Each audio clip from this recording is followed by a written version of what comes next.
Your number one stop for all of your Derby preps right here on FanDuel TV. Road to the Kentucky Derby Condition Stakes coming up from Kempton Park. We're only up to the second, but it goes off as race number 5 here for the Wednesday program. A field that lacks in quantity, but provides plenty of quality with the top choice here. Hidden Force, the one sitting at 4 to 5. And Caleb, a runner that you highlighted with ties to the great, the one, the only in Frankel. Big expectations. I mean, when you're 1 for 1, how about the comment for the only win for the number 1 on debut, wins by a length in the 3/4? The comment simply, promising. And that's pretty much what we're all looking for on the Derby trail. Now, if Appleby, which I don't think Appleby's had a Derby starter just yet, and Aidan O'Brien is famous for having these late kicks. I don't think I've ever seen a European trainer have more potent late kicks than Charlie Appleby. We see him in the mile. He's won 4 of the last 5 miles. As a matter of fact, Charlie Appleby at Keeneland, I did a stat. In 2 years, he ran 9 horses at Keeneland.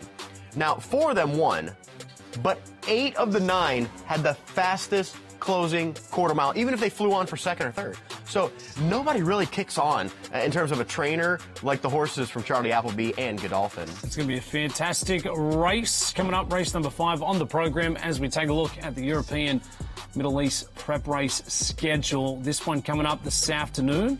Then we get to Friday with the Paddon Stakes, and then the UAE Derby goes up to 100 points towards your winner. And often the case, Caleb, two invitations sent via this path into the Kentucky Derby if they choose to take those up. Yeah, and I love this trail because it just brings a lot more intrigue. And Mendelssohn, in 2018, he won the Paddon Stakes, which we're going to see on Friday. And he actually just won that race by less than a length. And then his next start, he won the UAE Derby by 20.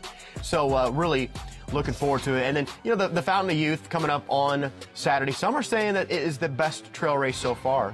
The form line's often quite strong out of the Fountain of Youth. And if we just go back 12 months, Caleb, you've got to take a big step forward there. We'll recognise the Royal Blue charging for home. And what a season, what a year it was for Godolphin with this very special 3-year-old. And luckily, we don't have to look back with as much nostalgia, knowing that we're still in the present moment of Sovereignty in racing condition. He's going to race this year. If he was retired, I'd be almost a little sad watching that backtrack of how good Sovereignty was. And like I've said before, horses don't pass that many rivals at Gulfstream Park. You got to wrap the race up turning for home. Sovereignty made a deep range attack.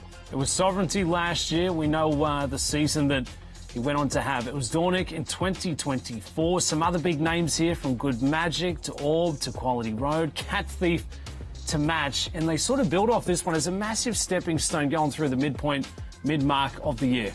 Okay, so look at that bottom horse here, Spectacular Bid, who also, some people put him in the conversation as one of the best racehorses ever. Okay, Spectacular Bid won the Fountain of Youth in '79 and won the Derby as the favorite. And get this, the next time the favorite won the Kentucky Derby after Spectacular Bid in 1979 was Fusaichi Pegasus in the year 2000. There were 0 winning Derby favorites in the whole decade of the 80s and 90s. And we're excited to do it all again. Let's take a look at the field coming in for this year's running of the Grade 2 Fountain of Youth at the distance from mile and the 16th. It will be the ultimate test of stamina. The closers always seem to have a chance out at Gulfstream at 50 points towards your victor. In terms of the big threats, we'll start with Bravaro, the 5. It's T-Gaff aboard for Saffie Joseph. And the horse was actually cross-entered, Bravaro, to the Rebel. And maybe to no surprise, Saffie Joseph stayed home, where he does a lot of his best work at Gulfstream Park. And not to say that it's always going to be an exact science, but nearly the horse winning by 5 is not running this weekend. He's one of the favorites for the Derby. We might learn a little bit more about Nearly based on how Bravaro, the number 8, beaten 5 lengths there in second, performs on Saturday. So he's in with a chance, but I think we'll also learn a lot about Nearly with how he fares this weekend. Bravaro's had 3 starts, has improved with the speed figs on each occasion, has also stepped it up in distance as well. Commandment out of the Mucho Macho Man Stakes with Irad Ortiz aboard. May have something to say about it. And considering we just showed you the list of illustrious Fountain of Youth winners, this horse is literally made to make that list. He's by Into Mischief, same sire Sovereignty last year.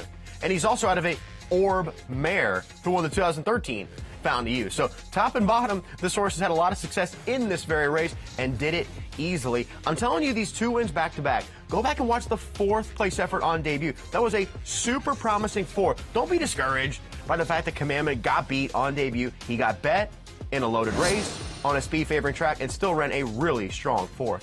Commandment the 4 comes in for trainer Brad Cox. Let's talk a little bit about Chief Wallaby the 6. Now, this is a runner I know that you're big on in the chances for it, Caleb. Just one start under the belt. Just focus on the hands here. I want y'all to just watch the hands of Junior Alvarado and the lack of motion here, because he's got to chase down a really good horse.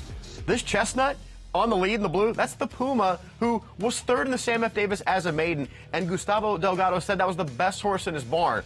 All Junior Alvarado does is just open up the reins slightly. He pulls out that left-handed crop, never was going to strike this horse because they're winning so easily. And I mean, this horse gave what? An 89 buyer and looked to be in about 4th gear in a 6-gear sports car. In the black and white silks to match, Chief Wallaby will start from post position 6 with Junior Alvarado back in the irons.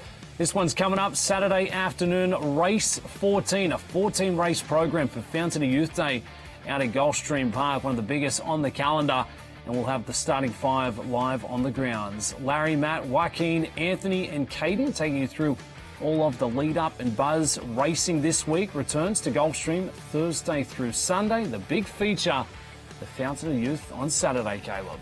And, you know, look at that crew there at the bottom. I mean, Larry Colmus has been saying it over and over that not only the Fountain of Youth, but the other races on the program, the other 13 are going to be exceptional. And this is also a big-time day for the maiden special rates early in the card. You never know when some next wonder of the world is going to come in early on the card in a maiden special rate on Fountain of Youth Day. Let's take a look at the full slate and complement of stakes action on Saturday, including the Devona Dale, the Honey Fox. We've got the Fountain of Youth to round things out. Some big dollars on the line. There's Derby points, there's Oaks points, and much, much more. All available at Gulfstream Park.